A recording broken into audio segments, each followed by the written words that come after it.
চলে আসলাম কক্সবাজার। কক্সবাজার গেলে যদি কাঁকড়া না খাওয়া হয় তাহলে কক্সবাজার যাওয়ার মানে কি? চলে গেলাম কাঁকড়ার দোকানে, দামাদামি করা হলো। দুটো কাঁকড়া 600 টাকা। কাঁকড়া ছোলা কোটা হচ্ছে এখন। সে আমাদের কিছুক্ষণের ভিতরে ভেজে দিবে, মানে আমরা ফ্রাই করে খাবো আর কি। তো আপনারা দেখতে থাকুন। ছোলা কোটা শেষ, এখন মেরিনেট করা হচ্ছে।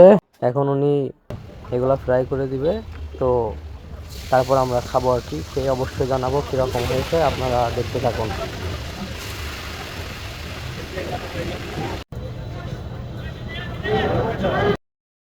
ফ্রাই করা কমপ্লিট, এখন উনি আমাদেরকে প্লেটে তুলে দিচ্ছে। আমরা এখন খাবো। তো আমরা 4 জনে খাইতেছি 2টা কাঁকড়া। সবার প্রথমে দাদা টেস্ট করতেছিল। দাদা বলতেছিল যে ওয়াও, জিনিসটা খুব সুন্দর ছিল।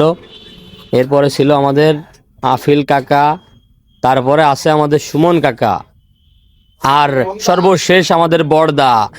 জাস্ট বলতেছে খাইয়ে যে ওরে মাথা নষ্ট, এ কি স্বাদ! কক্সবাজারে আইসি, এরপরে আবার যতবার আসবো খালি কাঁকড়াই খাবো।